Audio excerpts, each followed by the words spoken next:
Chegando aí com mais um episódio do podcast do Olhar de Cinema, o Festival Internacional de Curitiba, invadindo aqui as instalações do Museu Oscar Niemeyer com cinema durante vários dias, uma das sedes da edição 2025 do festival.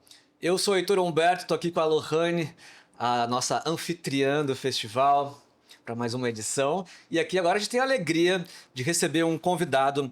Vou fazer uma breve apresentação. Pedro Freire, que é diretor, roteirista, preparador de elenco e professor.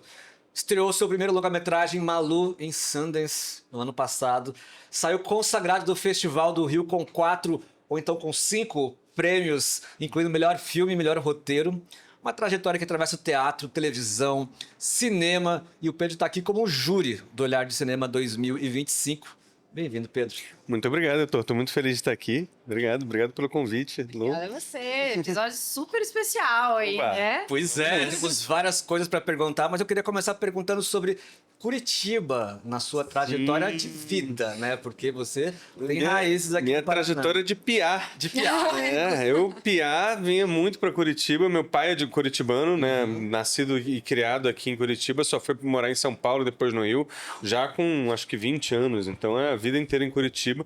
Passei a minha vida ouvindo histórias de Curitiba. É, histórias de Curitiba? Sim, histórias dele, né? Vivendo a juventude aqui. E o meu avô era curitibano, morou aqui a vida inteira, até falecer há alguns anos. Então eu piá vinha muito para Curitiba para visitar o meu avô. Tinha uma relação próxima com o meu avô. E tenho muitas memórias. O passeio público era a minha segunda casa aqui. É mesmo? Eu voltei agora. Eu fui ontem, anteontem. Tá bem diferente. Não estava tão diferente, Não? sabia? Eu lembrei muito aquela ponte, o lago, né?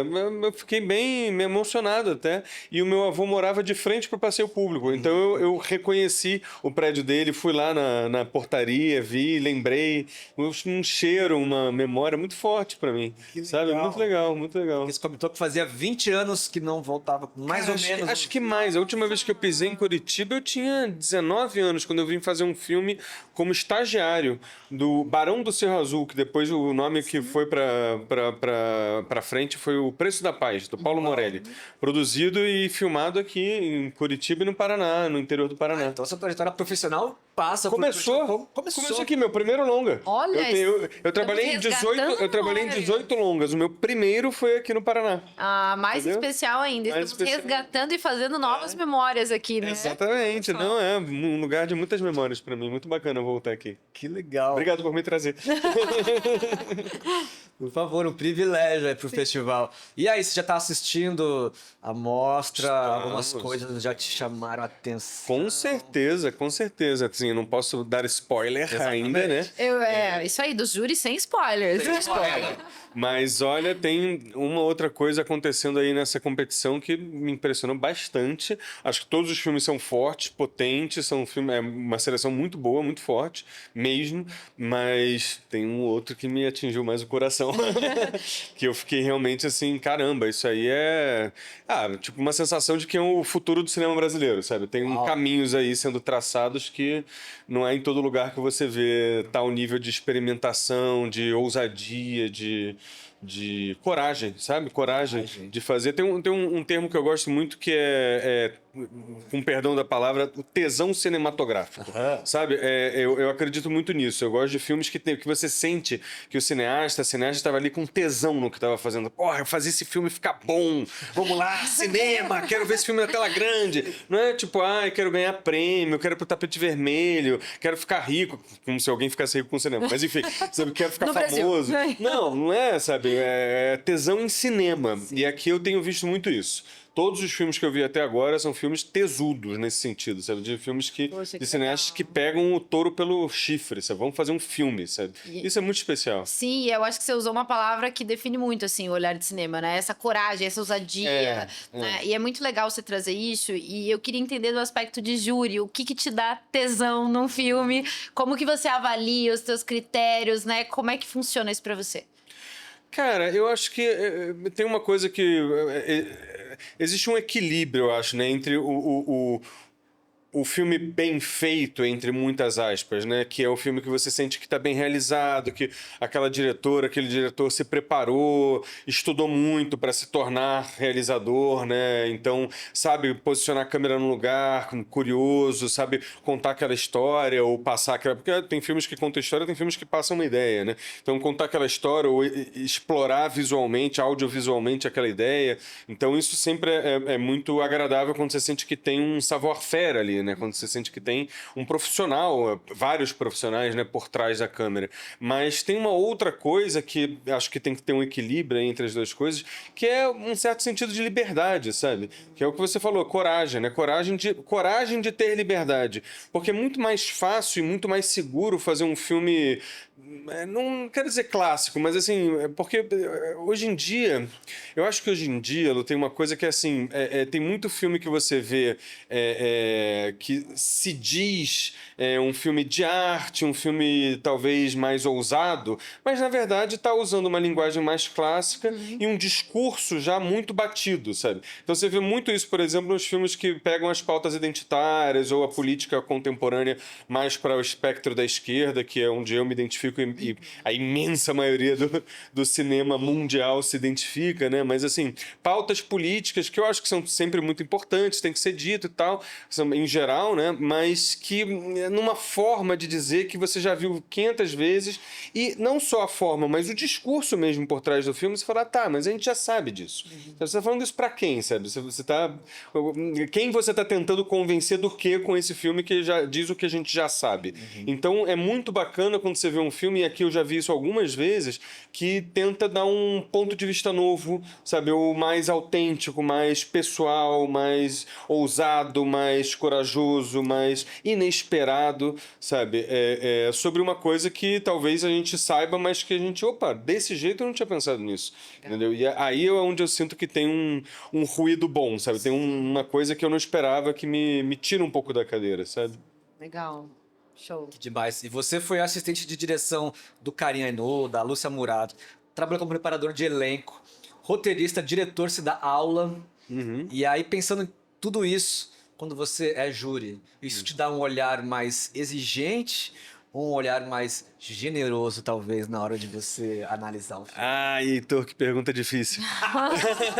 Olha, acho que os dois. Talvez os dois. Tem um lado que eu sou mais exigente, sim. Com certeza, do que quando eu tinha 20 anos. Sim. Porque, cara, sei lá, mal ou bem, eu estudei muito esse negócio, entendeu? Eu realmente me preparei muito antes de fazer meu primeiro longa. Estudei muito fotografia, estudei muito direção de arte, história da arte, estudei maquiagem, estudei som e estudei principalmente as duas áreas que eu acho que são, sei lá, não gosto muito desse termo, mas entre muitas aspas, minha especialidade seria roteiro e direção de atores, né? É o que eu mais gosto, é o que eu mais tenho tesão, é o que eu mais estudo, é o que eu mais desenvolvo, né? E trabalhei como roteirista, como preparador de elenco para outros diretores também. Nunca trabalhei como fotógrafo, por exemplo, então acho que é onde eu mais me especializei mesmo. Então, particularmente com essas duas funções, eu sou particularmente rigoroso. Assim, peraí, mas, sabe, essa pessoa, sabe, não dirigiu bem o ator, a atriz tá ali meio vendida, aí eu já fico meio irritado, sabe? Porra, eu fico irritado. Eu tenho que admitir, que eu fico irritado. Pô, vai ler Stanislavski, bicho, entendeu? Não é tão difícil assim, entendeu? Então, me dá uma certa irritação, sim. Mas, ao mesmo tempo, mais generoso, eu acho, porque eu acho que ter feito o meu primeiro longa me deixou mais generoso. Porque, assim, no meu olhar para os outros diretores. O Cassavetes, que é um diretor que eu admiro muito, talvez, é muito estranho dizer o meu favorito, mas é tipo o diretor que eu mais admiro, que eu mais me identifico da história do cinema, é o John Cassavetes, né, americano. E ele dizia uma coisa que eu acho linda, que ele fala, cara, só para o cara ter conseguido, ele ter chegado a fazer um filme, ter chegado à loucura de fazer um filme, tanta coisa, sabe? É tanto trabalho, é uma loucura, uma insanidade tão grande, que eu já respeito esse cara, entendeu? Mesmo que o filme não seja bom, que eu não me interesse pelo que ele tá dizendo, mas eu já tenho um respeito por ele, entendeu? Legal. E acho que depois de fazer um longa me deu, não sei acho que talvez a palavra seja humildade, sabe? Acho que é isso, assim, cara, é muito difícil esse negócio, sabe? Não é fácil fazer, então, calma, calma, sabe? A pessoa já conseguiu fazer um filme, não é pouca coisa, né? Pô, você me entrou aqui nesse festival, eu já vou querendo gostar, então eu já vou... Tô a favor, sabe? Antigamente, acho que eu tinha uma posição um pouco mais, vamos ver quem é esse aí, que já fez um longa e eu ainda não. Como ousa fazer? Exatamente. Acho que eu tinha uma coisa meio de... Eu já tinha 40 anos, ainda não tinha feito meu longa, tinha uma coisa também de... Vamos ver se ele merece já ter feito o primeiro longa ou não. Admito, delicado admitir isso, mas admito que tinha um certo... Talvez até uma coisa de competição, sabe? Mas aí, consegui fazer meu primeiro longa, foi bem, ganhou prêmio, fui pra vários festivais, agora eu tô mais relaxado, eu tô mais... me sentindo mais colega dos outros diretores. E agora estando até dos dois lados, né? Fez seu primeiro longa, é júri. Qual que você vê que é o papel da crítica dentro do cinema? Porque, de um lado, a gente tem aqui público assistindo que não estuda cinema, as pessoas querem ir lá e ter uma experiência e, de certa forma, serem atravessadas, né? Do outro lado, a gente tem o olhar da crítica, que também interfere na curva ali de um filme, na história dele. Então, que papel é esse? Olha, eu acho o papel da crítica essencial, lindo, importantíssima essa profissão e infelizmente muito precarizada, principalmente no Brasil, mas acho que no mundo todo, né? A situação da crítica de cinema, e não só de cinema, de arte, né, no mundo, para mim, é uma questão para se discutir, para se pensar, porque eu acho muito mais importante do que talvez o espaço que esteja sendo dado, entendeu? Então, por exemplo, no Malu, a gente teve críticas incríveis na Variety, na IndieWire, no Brasil, enfim, em vários jornalistas incríveis, vários críticos incríveis escreveram sobre o filme. A gente até ganhamos o prêmio da crítica da PCA, né, a Associação Paulista de Críticos de Arte, que foi uma honra. Então, assim, eu tive um diálogo indireto, porque eu não conversei diretamente com esses críticos, mas lendo as críticas deles, eu aprendo muito sobre o meu filme, entendeu? Eu entendo melhor sobre o meu filme vendo que o olhar dessas pessoas tão especializadas, tão cinéfilas, porque o crítico é, antes de tudo, um cinéfilo, né? E isso é uma coisa que hoje em dia eu acho que a gente tem que falar mais sobre a importância da cinefilia, porque a gente tem uma nova geração que, diferente da minha geração, ela não tem acesso a DVD numa videolocadora. Eu, quando eu era moleque, a minha formação cinéfila foi numa videolocadora perto da minha casa que tinha todo o Kubrick, todo o Tarkovsky, todo o Bergman, toda a Nevardar. Aí eu ia pegando e ia vendo por diretor, entendeu? Hoje em dia, essa garotada, cara, tem o quê? Netflix? Desculpa, com todo respeito à Netflix, mas na Netflix não tem todo o Kubrick, toda a Nevardar, todo o Godard, não tem. Nem na Netflix, nem na Disney, nenhum dos streamings tem, entendeu? Então, recorre ao quê? A pirataria para poder ser cinéfilo é complicado, entendeu? Então, eu acho que o crítico hoje, ainda mais hoje que tem essa nova geração que não tem tanto acesso aos clássicos, né? Eu acho que a crítica é muito importante porque são pensadores do cinema, né? O crítico, em última instância, é um pensador do cinema. A gente precisa dele, sabe? Eu sou muito particularmente apaixonado por essa profissão, assim. Já pensei em ser crítico, inclusive. Porque eu sou muito cinéfilo, eu sou muito apaixonado por cinema. Eu, às vezes, num domingo, viro pra minha companheira e falo, aí, hoje você cuida da criança porque eu preciso ir ao cinema. E eu vou às 2, às 4, às 6, às 8 e às 10. Vejo 5 filmes no mesmo dia. É o meu domingo especial, o meu domingo de ir ao cinema. Se você achava que você era cinéfilo... No cinema, tela grande. A sessão das 2, das 4, das 6, das 8 e das 10. Eu fico horas fazendo o mapa, né? Porque é difícil você conseguir juntar todas essas sessões, né? E, teve a última vez que eu fui agora, eu terminei com chave de ouro vendo o Mulholland Drive, Cidade dos Sonhos, do David Lynch, que estava passando no Rio. Eu consegui fechar Nossa, maravilhoso, uma delícia, adoro. Olha, depois dessa, se você se julgava cinéfilo, agora você vai pensar 2 vezes. Como ousa você se chamar cinema? A chão pelo cinema tem que ser grande. Mas então você não tem essa visão do crítico, tipo... o cara não consegue fazer cinema e vem criticar a minha produção. Deve ter um ou outro que é cineasta frustrado, talvez. Mas a minha experiência, as minhas leituras eu leio muito crítica de cinema. Eu gosto, assim, quando eu vejo um filme que eu gosto, a primeira coisa que eu vou fazer é entrar nos sites e procurar críticas dele. Já cheguei a procurar crítica em japonês, de filme japonês, com o Google Translator, para ver o que os japoneses disseram sobre esse filme, porque é diferente do olhar ocidental. Eu vou nessa pira, entendeu? Eu tenho essa nessa pira. Eu gosto de crítica mesmo, não é discurso, não é demagógico, entendeu? Eu acho foda, eu acho importante, eu adoro parar pra ver o que os pensadores do cinema estão pensando, entendeu? Agora, se tem um ou outro que queria ser cineasta, aí você sente, né? Sim, Você sente. claro. Teve um crítico, não vou citar nomes, teve um crítico que falou, é o único crítico que falou mal do Malu. Malu tá com 100% no Rotten Tomatoes, né? 100% de críticas positivas. Mas teve um crítico que escreveu no Letterboxd, não publicou, mas ele é um crítico que publica, que detonou o filme. Mas lendo a crítica, cara, era tão evidente que ele tava querendo ver o filme que ele queria ver e não o filme que eu fiz, entendeu? Sim. Ah, nem me ofendeu, entendeu? Tá tudo Entendi. bem. Tem que saber separar também ali o que é uma crítica construtiva ou que de fato analisou em outras camadas e não apenas Ele se ofendia com coisas como a Malu humilhar um padre no filme, mas a personagem dela tem um trauma da infância, ela foi abusada por padres, então dentro da lógica da personagem faz todo sentido ela humilhar o padre. Não quer dizer que seja a minha visão de que um padre deva ser humilhado, e ele ia por esse caminho, entendeu? Essa é a visão que ele tem do catolicismo. Enfim, tão fora do eixo e é uma pena, porque tem um lado que eu adoraria ler críticas negativas que me ajudem a construir melhor o próximo, entendeu? Eu acho muito legal quando tem uma crítica negativa, porque é uma oportunidade pra mim. Sim. Digo, opa, tá aí, isso aqui eu não concordo, isso aqui eu não concordo, mas isso que ele disse me interessa. Isso que ele me disse, talvez eu pudesse ter feito melhor. Ótimo, no próximo eu melhoro. No caso do Malu não foi o caso. Só teve crítica positiva. para o bem e para o mal. Mas acho até legal pensar também sobre como que você enxerga a premiação nesse lugar, porque o júri no final do dia ele tá ali também para definir que filmes vão ser premiados e como que vai ser depois essa trajetória desse filme. Então, assim, como júri, como é que você vê esse peso dos selinhos das premiações e como lidar com isso como cineasta, porque é os dois lados da moeda, né? Então acho que é legal você trazer um pouco dessa perspectiva aí pro pessoal que tem filme em festival e que cria uma expectativa enorme em relação ao prêmio e à avaliação desse júri. É difícil porque o júri, eu fiz parte de um júri uma vez na vida antes desse festival e tô sentindo já de novo a mesma dificuldade, porque são pessoas muito diferentes, né? É raro num júri, pelo menos na experiência pouca que eu tenho, todo mundo concordar, sabe? Ser uma unanimidade, sabe? Acontece, você ouve falar de júris que deram prêmios unânimes, mas pelo menos nesse festival já deu pra ver que não tá acontecendo. Já dando spoiler. Vai ser já difícil. dando spoiler. São vários olhares. São vários olhares. O que é rico, o que é interessante, o que é ótimo, né, também.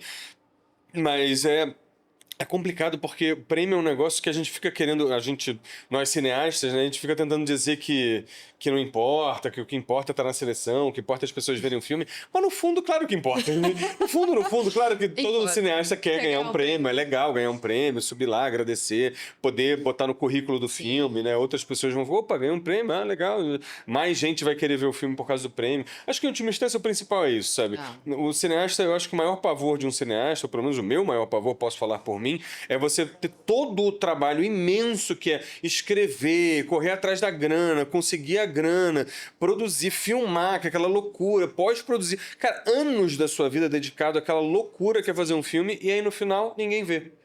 Não entra em cartaz, não consegue entrar em cartaz, ou entra em cartaz fica uma semana, não entra em festival nenhum, entra num festival pequeno, pouca gente, numa cidade, enfim, sabe? Esse era o pavor que eu tinha quando eu fui fazer o Malu, assim, eu lembro muito dessa sensação, caraca, será que vai entrar em algum festival legal? Será que vai entrar em cartaz? Será que eu vou conseguir mostrar esse filme para as pessoas? Porque você quer mostrar, entendeu? O prêmio é legal, né? Mas o mais importante, eu acho, é mostrar o filme. É que pessoas vejam o filme, venham conversar com você depois, digam como que ele atingiu, né? Então, eu acho que só de estar nesse festival, os filmes estarem nesse festival e a gente está vendo essa sala maravilhosa, linda essa sala, né? Lotada. Já é muito legal. E as pessoas indo conversar com cineastas depois, né? Mas é claro que o prêmio dá uma chancela, né? Dá uma sensação de que... Então, eu não sei, eu tô animado. Eu tô animado pra premiação. Tô animado pra ajudar a pensar, sabe? Filmes que avancem de alguma forma com o diálogo, sabe? Porque eu sinto isso. É como se o cinema brasileiro, os cineastas e as cineastas brasileiras, né? Fosse um grupo que tá dialogando. A gente tá, mesmo quando a gente não fala diretamente com com o Kleber, com o Karim, com o Walter, com não sei quem, mesmo que a gente não ligue para eles e converse com eles, mas os filmes deles estão conversando com a gente, os nossos filmes estão conversando com eles, tá todo mundo conversando através de filmes, né? Então, existem filmes que você sente que contribuem para o diálogo. Opa, essa pessoa falou alguma coisa interessante, ó, aquela diretora ali disse um negócio que, ó, galera, vocês viram? Ó, vamos dar um prêmio para ela para todo mundo sacar que ali tem alguma coisa para ser escutada, sabe? Tem uma contribuição para o diálogo, né? Acho que o prêmio, na verdade, em última instância é isso, sabe? A gente querer jogar essa conversa aí no jogo, entendeu? Na mesa de bar, opa, peraí, vamos parar para escutar aquela diretora ali que ela tem o que dizer. Tem uma coisa interessante que ela tá dizendo ali, sabe? Um pouco isso. São inúmeras questões, então não é só esse filme realmente é o melhor, mas também, tipo, ele traz um diálogo, e o festival no qual ele está inserido também influencia na visão, tipo, para esse festival aqui, eu acho que, na verdade, esse filme tem mais a ver. Com certeza, com certeza. Acho que Meio a mensagem, uma coisa meio assim. não, acho que cada festival tem um perfil, né? Eu viajando com o Malu pelo mundo e pelo Brasil, eu fui vendo muito isso. Assim, cada festival tem um perfil. Então, talvez tenha um. Aqui no Olhar, por exemplo, eu tenho a sensação, tô sentindo, vendo os filmes, ainda tô na metade da programação, mas já ficou bem evidente, assim, para mim, que tem um olhar de um cinema mais ousado, mais corajoso, mais experimental, sabe? Talvez não coubesse aqui um grande filme, uma grande produção mais clássica, mais pesada, com, sabe, milhões de reais e atores famosos e contando uma história com, sabe, enfim, não quero nem dizer mais careta, mas mais convencional, por assim dizer, né? Mais do grande cinema, né? Talvez não fizesse sentido aqui, entendeu? Não parece. Pra mim não tá parecendo fazer sentido. A edição desse ano, pelo menos. Exatamente. Enquanto que outros festivais super importantes, relevantes e bacanas já encaixaria melhor esse perfil, entendeu? Então, eu tô gostando muito disso aqui no Olhar, sabe? De descobrir filmes que você não vai ver tão facilmente na programação de um cinema de arte padrão, entendeu? Ou num festival maior, mais pesadão, por assim dizer, né? Sim. Isso é muito legal. E eu acho que, às vezes, você falou uma coisa que me chama a atenção. Você falou, não é exatamente o melhor filme, né? Às vezes, o melhor filme não é o filme mais ousado. Às vezes, o melhor, entre muitas aspas, filmes, é um filme mais bem realizado, mais bem pensado, mais redondinho. Mas aquele mais redondinho, mais bem pensado, não contribui tanto para o que eu falei do diálogo. Né? Mas a gente já viu outros filmes feitos com esse nível de apuro estético, de pensamento, de dizer essas coisas, mas e aí? Tá contribuindo de fato para o diálogo ou é só mais um filme que faz muito bem aquilo que se propõe? Entendeu? Eu prefiro um filme mais tosco, eu pessoalmente prefiro um filme mais tosco, que sai de foco, que sei lá, que às vezes erra, às vezes o roteiro meio que ali se perdeu um pouco, mas depois voltou, mas que você sai impactado, que você sai dizendo, opa, peraí, tem uma coisa ali que é particular desse filme e de nenhum outro, sabe? Legal. E por falar em impacto, eu queria justamente já pegar o gancho pro teu longa, né? E falar um pouco como que foi esse impacto de fazer teu primeiro longa e sair dessa jornada, né, para um outro lugar. O que mudou para você como cineasta? Qual foi essa transformação que aconteceu? Mudou tudo, né? Mudou tudo. Malu foi um divisor de águas na minha vida total.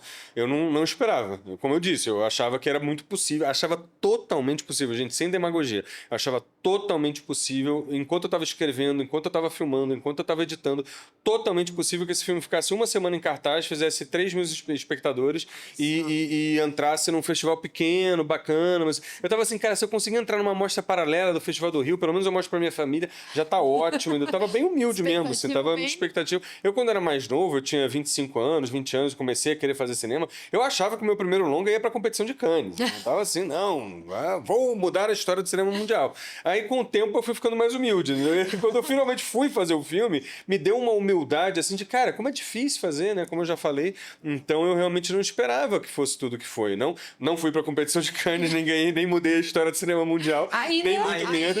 Pessoal, ainda nem muito menos. Mas, realmente, realmente teve um impacto, né? Ficou quase 40 semanas em cartaz. No Rio de Janeiro, pelo menos, foi um certo fenômeno, assim, né? De ficar tanto tempo em cartaz. Ganhou muito prêmio. Eu fui conhecer as pirâmides do Egito, conheci a Índia, conheci a África do Sul, conheci, sabe? Viajei o mundo, fui para Dubai, viajei o mundo com esse filme. Como é que foi isso? Tá em outros lugares do mundo, Muito o teu incrível, cinema. muito incrível. Cara, de repente eu tô numa premiação gigantesca, assim, do Cairo, né, o festival mais importante do mundo árabe, e de repente me chamam no palco porque eu ganhei 2 prêmios. O melhor primeiro longa e melhor atriz. Eu com 2 estatuetas no Cairo. Eu falei, cara, o que tá acontecendo? Que porra é essa? Que dimensão que eu tô! Que loucura! E aí eu tenho um amigo que eu fiz amizade com um brasileiro que mora no Cairo, que é professor lá numa universidade, e ele falou, botou a mão no meu ombro e falou, você tem noção que agora você é um diretor reconhecido no mundo árabe? Eu falei, não, eu absolutamente não tenho essa noção, cara, você tá me assustando muito, tô ficando com taquicardia. Não, assim, incrível, né? Malu realmente... E foi um divisor de águas de fato, porque fez esse barulho todo, ganhou o prêmio no Festival do Rio e tal, saiu matéria... E aí agora, cara, sei lá, só pra dar um exemplo 2 exemplos muito claros de como a minha carreira mudou depois do Malu. O primeiro, que eu também sou professor, como o Heitor falou, né? E eu, assim, faz 5 anos mais ou menos, eu dou muito curso de direção de atores pra cinema. Eu amo direção de atores, é o assunto que mais me fascina no mundo. Então, eu dou esse curso, já é um curso que eu dou há anos, e eu dou todo ano na Escola de Cinema de Cuba, onde eu me formei, hoje em dia eu sou professor. E aí, faz uns 5 anos eu dei o curso de direção de atores pra cinema em São Paulo, numa escola bacana, com boa divulgação e tudo, tinha 5 alunos. Agora, faz um mês, eu fui dar o mesmo curso no Sesc de São Paulo. 150 pessoas na plateia. Olha, Eu perguntei, quem aqui não viu Malu? Uma pessoa levantou a mão. o impacto. Então foi Malu que me levou essa gente pra lá, entendeu? E a outra coisa é que eu passei, assim, até os 42 anos, hoje em dia eu tenho 44, mas eu fui fazer Malu com 42. Até os 42 anos, o meu sonho era fazer meu primeiro longa e eu não conseguia. Ninguém apostava em mim, até eu conseguir descolar uma produtora maravilhosa, que hoje em dia é minha grande amiga e é a produtora de um dos meus próximos longas, minha parceiraça, mas assim... Spoiler. Assim, eu vou dar... Quer spoiler? Vou dar spoiler. Vou dar spoiler, vou contar a sinopse do próximo filme. Um deles. Os outros eu não posso contar ainda, Tá que eu tô bom. mais em fase inicial. Enfim, mas até os 42 anos eu tive muita dificuldade de conseguir dinheiro, vamos falar a palavra certa, é grana. Grana pra parar de trabalhar pros outros e trabalhar pra você. Entendeu? É parar de fazer preparação de elenco pro fulano, roteiro pro cicrano, dirigir televisão num projeto que não é meu, entendeu? Parar de trabalhar pra outros criadores e criar uma criação minha. Né? Eu nunca consegui isso até os 42 anos. Eu fiz o Malu em intervalos entre novelas, entre séries, entre outras coisas que eu dirigia, entre filmes dos outros, entendeu? Eu fui escrevendo quando dava, entendeu? Mas eu tinha que trabalhar. E aí agora, depois do Malu, 3 produtores me procuraram com grana para eu escrever projetos pessoais meus. 3 produtores me disseram, olha, a gente quer pagar para você escrever alguma coisa que você queira dizer. Não é que, eu tenho um projeto que quero que você desenvolva. Não, é algo que você queira dizer, entendeu? Então, eu tô num momento, assim, é um sonho. É um sonho. Eu nunca imaginei que um dia eu fosse ter 3 cachês de roteirista para projetos meus, para eu dirigir, né, os 3. É um sonho, é um sonho. Legal. Pra ver como o selinho do festival também, que a gente tava contando. Exatamente. Se não tivesse passado por Sanda, se não tivesse ganhado 5 prêmios no Festival do Rio, provavelmente eu não estaria onde eu tô Mas tem uma agora. outra provocação que eu queria fazer nesse sentido, a palavra grana. Porque cinema autoral é incrível, cinema independente, mas não tem um lugar de a gente precisar gostar mais de grana nesse cinema também, no sentido de filmes com mais recursos e buscar como viabilizar isso? Aprender atrás e... Assim, acho que o cinema de arte depende de financiamento público, ponto. Não tem jeito. A gente não vai, sabe, acreditar que a gente vai conseguir convencer a grande empresa de telefonia móvel a dar 5 milhões para fazer meu próximo longo. Isso não vai acontecer. Entendeu? Isso não existe isso. Então, ou o cinema começa a dar muito dinheiro e aí empresas investem em cinema, ou é financiamento público. E para o cinema dar muito dinheiro, teria que acontecer muita coisa que não está acontecendo, como formação de público, né? Uma coisa que, enfim, que a gente precisa também, né? Sim. Mas acho que precisa de financiamento público. Financiamento público é um problema, porque às vezes vezes tem, às vezes não tem. Dependendo do governo, pode ter, pode não ter. O governo Bolsonaro parou tudo, entendeu? A gente só conseguiu fazer o Malu durante o governo Bolsonaro porque a gente conseguiu um edital do Rio de Janeiro, local, da Prefeitura do Rio de Janeiro, da Rio Filme, e aí a gente complementou com uma graninha aqui, uma graninha ali, do Telecine, do Canal Brasil, e aí a gente conseguiu filmar. Mas a gente filmou em muito baixo orçamento. Hoje em dia, todo mundo fala que você não faz um filme pequeno em uma locação com 3 atores, você não faz com menos de 2 milhões. A gente fez com 1.400.000. Entendeu? Então, assim, eu acho muito dinheiro, porque eu tô acostumado a fazer meus curtas com 5 mil reais. Entendeu? Mas todo mundo me dizia, caraca, fazer um filme com 1 milhão é impossível. Eu falei, cara, não é possível. Como assim impossível? Pega o meu celular, 3 amigos e a gente vai ali e faz. Entendeu? Mas os produtores, não, 1 milhão é impossível. Aí conseguiram mais um dinheirinho e a gente acabou fazendo. Mas aquela coisa, eu ganhei R$0 pra fazer Malu, os meus produtores também botaram o cachê deles no filme. Ninguém ganhou nada. Eu e os produtores, a gente não ganhou nada. Foi tudo por amor à arte, sabe? E Tesão que você tava falando. era o tal tesão, mas é foda, né? Porque é muito bonito falar, o amor à arte, o amor à arte. Mas pode romantizar também. Paga as contas como, sabe? acho que é Tem nesse 44 lugar. anos, tem uma filha. É nesse lugar do gostar da grana que eu acho, é de merecimento de que, pô, todo mundo precisa e deve ser ganhar bem bem, remunerado com com o certeza. seu cinema. Com Né? certeza. E a gente lutar por isso e esses direitos, enfim, buscar Com que isso certeza. aconteça de Com fato, certeza. né? nas Você sabe que teve uma vez um jornalista perguntou pro Jean-Luc Godard qual é a coisa mais importante no cinema. E aí, provavelmente, eu fico imaginando, né, um jornalista pensando assim, caralho, será que ele vai responder? Ele vai responder que a arte, a filosofia, o que ele vai responder? E Jean-Luc Godard responde, a grana. Porque sem grana você não faz um filme, gente. Desculpa. Faz. Não, alguma grana você precisa. Por mais acostumado que eu tenha sido a fazer filmes de baixo orçamento, né? Me formei na Escola de Cuba, que é uma escola que te treina para ser um cineasta pobre, para fazer um cineasta com pouco dinheiro, e fiz 8 curtas com meu dinheiro do que eu pegava empréstimo no banco para filmar, entendeu? Então eu sei que é possível fazer um longa com 20 mil reais se você pegar seu celular e 3 amigos, entendeu? Mas é foda, é difícil, né? O ideal é você fazer com mais dinheiro. E mesmo 20 mil reais não é qualquer um que tem, entendeu? Não é pouca coisa Não é também. qualquer coisa. E, cara, pelo que eu percebi de algumas postagens suas, você é uma pessoa que deixa a emoção vir à tona. Aham. E que você chorou escrevendo o roteiro de Malu, você ficou eufórico com a indicação a Sundance, obviamente. Perdeu a voz gritando no Festival do Rio. Sim. Você é um cara que deixa vir mesmo, assim. Sim, sim. Tem um pavor de cineasta blasé, gente. Aquele cineasta que, sim, eu entrei no festival de Roterdã, mas o festival é apenas... Ah, porra! Eu entrei no festival de Sundance e eu comecei a chorar, entendeu? Eu tirei foto, postei, festival, porra, maravilhoso, claro que é legal, tem que comemorar, tem que... Eu sou muito assim, né? Eu sou muito emocional, eu choro, eu sou um homem que chora o tempo todo. Minha mulher fica me sacaneando, ai, meu Deus, tá chorando de novo. Eu choro vendo Procurando Nemo. E eu já vi Procurando Eu sou Nemo, essa tipo, pessoa. 20 vezes. Eu choro vendo Procurando Nemo até hoje. Outro dia eu fui ver um filme dos estúdios Ghibli com a minha filha, eu tava soluçando. Minha filha me olhou assim. Ela tem 6 anos, ela não tava chorando, eu tava. Então E eu até sou essa pessoa emocional. No próprio processo de Malu, como é que foi então, Sim. lidar com essa emoção de construir o primeiro longa e ao mesmo tempo o roteiro passou por vários tratamentos, né? Sim. E teve estudos de psicanálise também relacionados. Sim. Como é que foi essa imersão emocional pra você e lidar com essas temáticas? Porque o Malu é um filme muito profundamente emocional pra mim, porque é a história da minha mãe. Sim. É a história da minha mãe, a minha história. Eu tô no filme representado por uma personagem feminina, mas é a Joana. A Joana é uma personagem que eu criei, que é uma amálgama entre a minha irmã Isadora e eu. Então tem coisas ali que acontecem com a Joana no filme que aconteceram ipsilíteres comigo. E às vezes na mesma cena tem uma outra fala, uma outra situação que aconteceu tal como com a minha irmã. Então eu consigo nela sintetizar experiências minhas e da minha irmã. Então eu tô no filme, tem um alter ego meu no filme, a minha mãe, tudo que tá no filme é ou muito o que aconteceu na vida real, ou inspirado muito no como ela era, né? Então eu me emocionei muito escrevendo, chorei muito. Eu escrevia num café ali em Botafogo, perto da minha casa, e de vez em quando eu tava aos prantos e eu olhava em volta, tinha umas pessoas meio, será que tá tudo bem?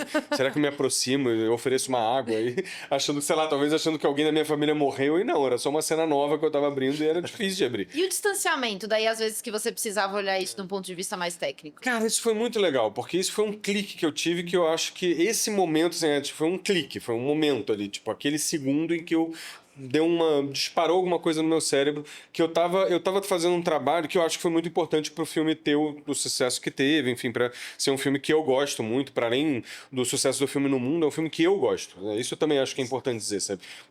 Eu tenho curtas que eu não gosto. Tem curtas que eu tenho vergonha de mostrar, que você me pedir pra eu te mostrar, eu não vou te mostrar. Não mando o link. Curiosa.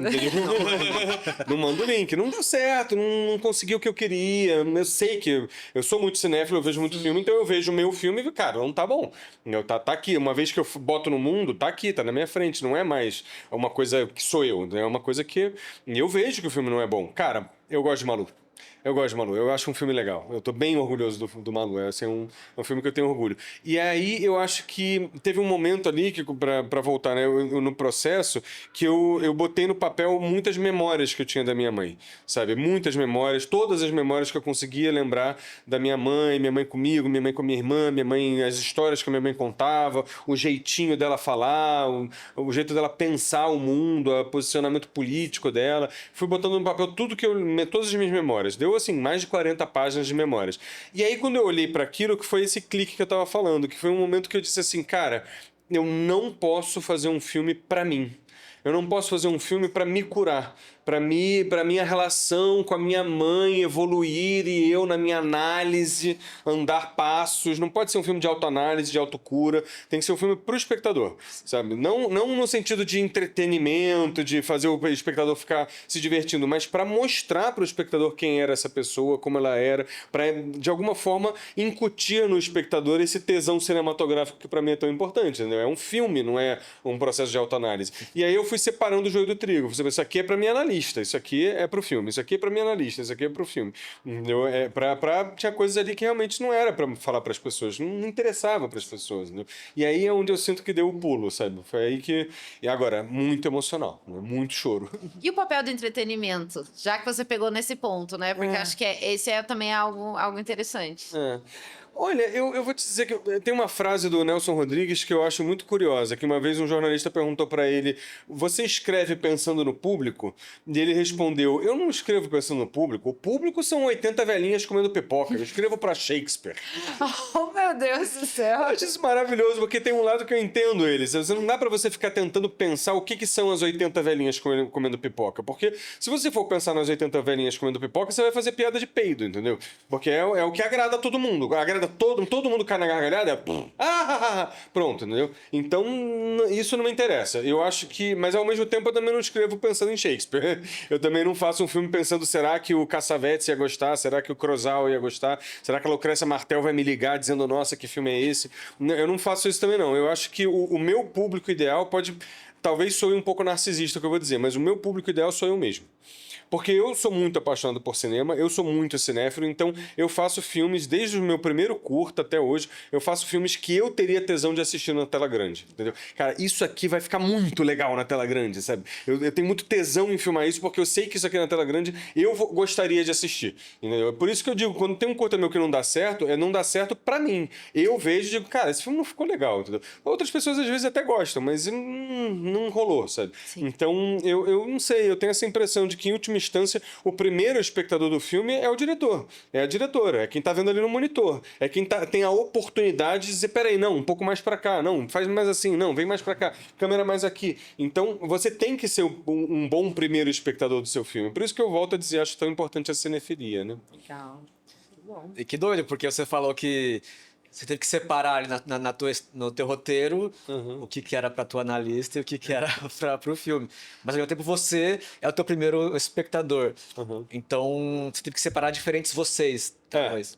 Diferentes Pedros.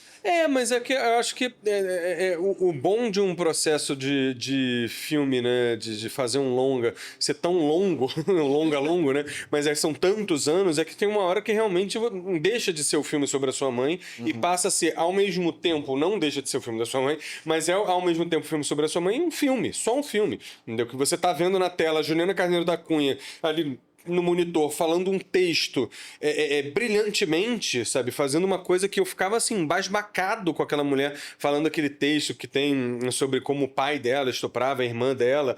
E ela faz tão bem aquilo que, cara, não é mais meu, entendeu? É uma coisa cinematográfica acontecendo na minha frente. Não é mais a história da minha avó, a minha mãe, o meu texto, eu que escrevi. Realmente acho que chega uma hora ali que eu dou um passo para trás e vejo como filme. Ao mesmo tempo que eu digo isso, mentira, porque ao mesmo tempo na cena que eu sou. sou controverso. Vários Pedros aí, acabou de dizer. Como diria a Bujan, não cobrem de mim. Acho que foi a Bujan que falou isso, não cobrem de mim incoerência. A gente tá num espaço seguro. Bom, fico feliz. Depois eu mostro pra minha analista esse podcast. Não, mas ao mesmo tempo eu digo isso, mas ao mesmo tempo quando eu fiz a cena da mãe e filha brigando, a Malu e a Joana brigando depois da tempestade, que elas discutem, a Malu vira pra filha e fala: você tá comendo seu pai, que é super forte, é uma cena super pesada. Aquela cena eu chorava copiosamente, porque eu vivia aquela situação com a minha mãe, entendeu? Então eu tava botando ali, tem um lado ali que era um processo de autocura, de autoanálise também. Mas isso que eu acho legal, porque aí o processo de autoanálise se tornou consequência de fazer o filme, não objetivo. Eu não fiz pra me autocurar, acabou sendo uma autocura, mas acreditando que aquilo ali era um filme potente, não querendo, agora eu vou fazer essa cena porque assim eu vou me curar, entendeu? Mas foi muito forte. Essa cena eu chorava copiosamente e foi até legal uma coisa de contar que a gente fez 8 takes. No 7º take eu tava aos prantos mas eu sentia que as atrizes estavam que elas estavam muito bem, mas elas não estavam geniais. Elas estavam muito potentes, mas elas ainda podiam ir num lugar mais animalesco, sabe? Num lugar mais irracional. Elas ainda estavam muito bem, racionalmente muito bem. Elas ainda estavam no controle da situação, como atrizes. E essa cena, especificamente, eu queria que elas perdessem o controle. Que saísse ranho, que elas errassem o texto, que elas se atropelassem, que elas não tivessem mais no racional. E aí eu fui conversar com elas para tentar dizer isso, e elas me viram aos prantos, todo molhado, e elas disseram: não precisa dizer nada, a gente já entendeu. E aí depois a Yara me falou que ela virou pra Joana, pra Carol, né, depois que eu saí, falou: Carol, entendeu, né? O buraco é mais embaixo, Carol, entendi tudo. E aí elas foram naquela cena que eu acho a cena mais emocionante, mais potente do filme, que eu acho que é parte importante do sucesso do filme, aquela cena, que elas estão animalescas, elas não estão mais no racional, elas estão totalmente num drive ali. Eu acho muito bonita a cena. E eu acho que tem isso, é meu filme, mas eu consigo achar muito bonita a cena sem me sentir com medo de estar soando arrogante, porque eu acho que não é mais meu filme. É o filme da Yara, é o filme da Carol. Elas são fodas, elas estão arrebentando ali naquela cena, entendeu? Então é o nosso filme, né? E você disse sobre a tua paixão de dirigir atores e atrizes. Sim. Como é que Sim. você consegue destravar isso, às vezes, você mesmo chorando?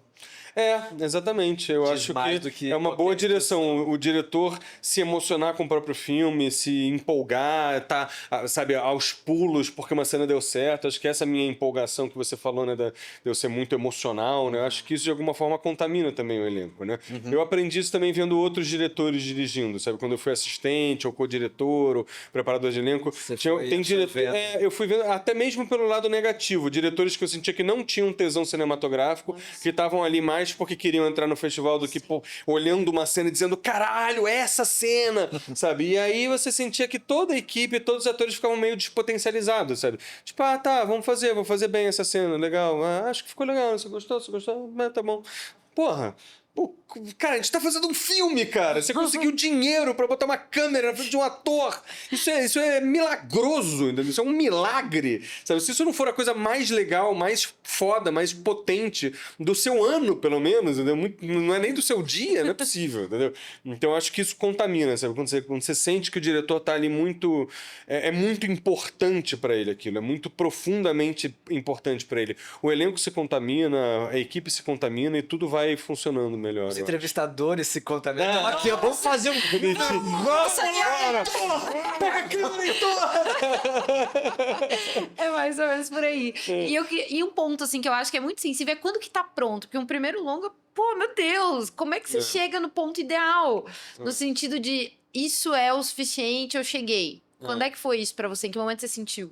Bom, várias etapas, né? A primeira etapa, o roteiro, foram 10 versões do roteiro, né? A 9ª versão foi a versão que foi pro ensaio, e aí nos ensaios eu mexi de novo, e aí fiz a 10ª versão já com modificações a partir do ensaio. Eu trabalho muito com improvisação, né? Então eu propunha as situações do roteiro, tipo, cena 1, elas estão discutindo porque é barata, não sei que coisa. Aí a gente lia uma vez só a cena, sem o texto decorado, pedia para as atrizes não decorarem o texto, né? E aí a gente improvisava aquela situação, e aí eu filmava com o meu celular, e de noite eu pegava aquilo, editava e via, essa frase aqui eu gostei, vou usar. Isso aqui ela não falou aquela não a frase porque o texto não está decorado, mas toda aquela parte da discussão em que elas falavam tal tipo de coisa, elas esqueceram. Se elas esqueceram, talvez não seja tão interessante, não faz falta. Aí eu cortava. Então eu mexi muito para a 10ª versão, entendeu? E aí apareceram coisas mágicas, né? Como a Juliana Carneiro da Cunha, que é uma grande mestra do improviso, e ela trouxe frases memoráveis como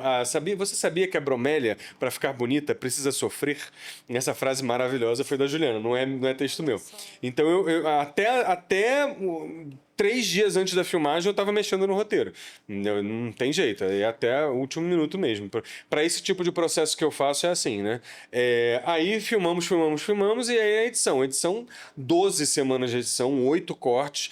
Até o 8º corte eu tava com 20 minutos a mais de filme. No 8º corte eu decidi cortar 20 minutos de filme. Então até o último minuto eu ainda tava mexendo, e mexendo muito, né?